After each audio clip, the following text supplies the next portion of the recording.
You ever seen a cop slam a black mom into her own car in front of her 13-year-old son, then pull out a baton like she was the threat?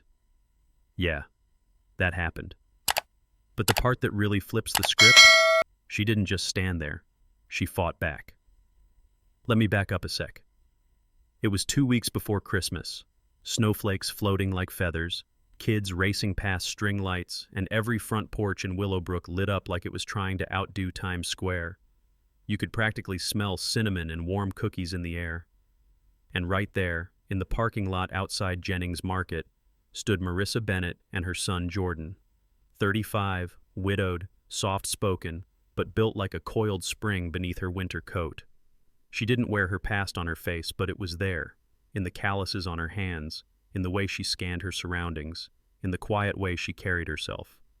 See, years ago, before marriage, before motherhood, Marissa was a karate instructor, third-degree black belt, the kind of woman who knew how to break boards and breathe through pain. But life knocked harder than any opponent, and after her husband passed from a construction accident 3 years back, she hung up the belt and put on the apron, working 2 jobs to raise Jordan on her own. Now this day should have been simple. They'd just finished buying gifts. Jordan had picked out a chess set for himself. Kid was a genius with strategy. Marissa was loading groceries into their faded blue hatchback, humming along to a Christmas tune. And then, the sirens. One patrol car, red and blue flashing. Then the voice from the loudspeaker, way too loud for a parking lot. Step away from the vehicle. Show your hands. Marissa turned, confused. Standing there was Officer Rick Dalton, mid-40s, buzz cut, mirrored sunglasses still on despite the overcast sky. If you ask around Willowbrook, they'll tell you, Dalton's not exactly a neighborhood favorite. Old school, hot-headed. And if you don't look like him, you're a problem. "What's going on?" Marissa asked, raising her hands slowly. Dalton marched over, hands already near his holster. "You match the description of a suspected shoplifter," he barked. Marissa blinked. Shoplifter? She hadn't even taken a candy cane without paying. Jordan instinctively pulled out his phone, quiet, steady hands, like she'd taught him. "Keep recording," she whispered, not even looking at him. Dalton didn't like that. "Put the phone away, kid." Jordan didn't move, and that's when things turned. Dalton grabbed Marissa's wrist, not gently, and twisted it behind her back. She gasped. Her body slammed into the side of the car. Groceries spilled. Oranges rolled under the tires. "Let go of me," she shouted. "I didn't do anything." Shoppers started gathering. Some just stared. Others pulled out their phones. But no one stepped in, until someone did. Out of nowhere, a voice rang out. "Rick, what the hell are you doing?"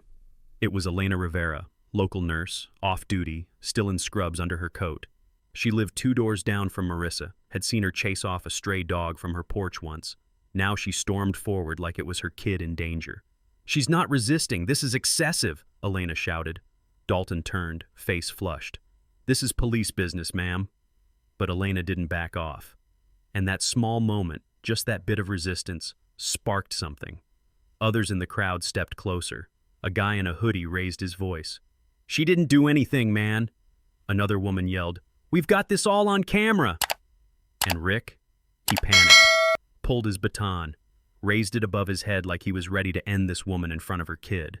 And that's when Marissa moved, smooth, fast, like muscle memory had been waiting for the call. She ducked under the baton, pivoted, grabbed his arm mid-swing. One swift move and Dalton was off balance. He staggered. She didn't hit him, didn't strike back out of anger.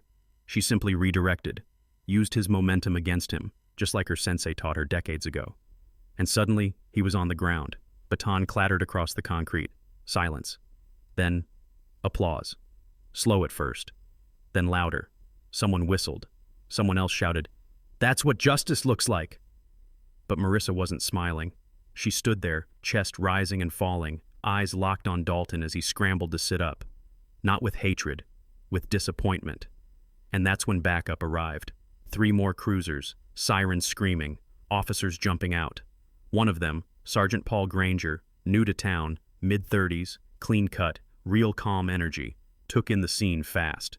He saw the baton on the ground, the bruises on Marissa's wrist, the video still recording in Jordan's shaking hands, and Dalton, red-faced, panting, no control left. "Ma'am, are you all right?" Granger asked. Marissa nodded, still holding herself steady. "My son has everything on camera," she said, calm, like stone. Granger turned to Jordan. "You want to show me?"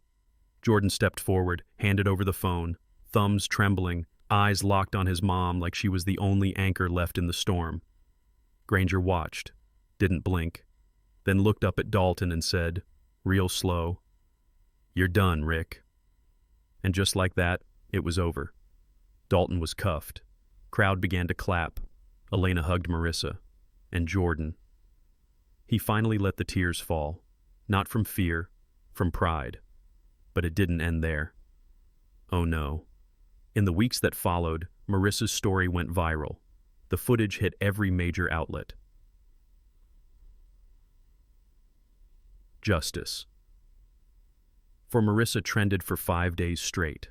She didn't ask for attention, but it found her anyway. And you know what she did with it? She started teaching again. Free self-defense classes for women, workshops in schools about knowing your rights, guest speaker at town halls, churches, even police academies. As for Rick Dalton, he was fired, charged with excessive force, ordered to complete racial bias training as part of his plea deal. Not jail, but disgrace. And here's the twist you probably didn't see coming.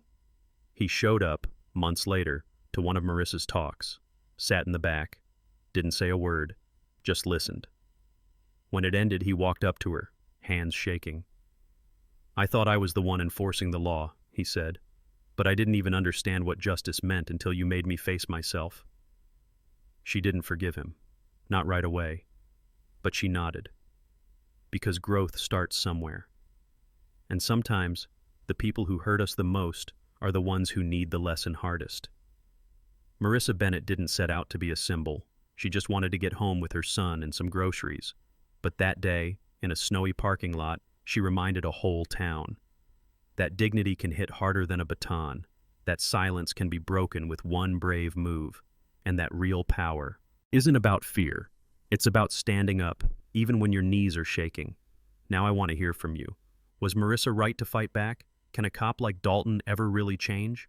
And what would you have done if you were standing in that parking lot? Drop your thoughts in the comments. Let's talk about justice, fear, and the power of a single moment to change everything. And hey, if this story made you feel something, don't scroll past. Like, share, and subscribe, because somewhere out there, someone else needs to hear that standing up is always worth it.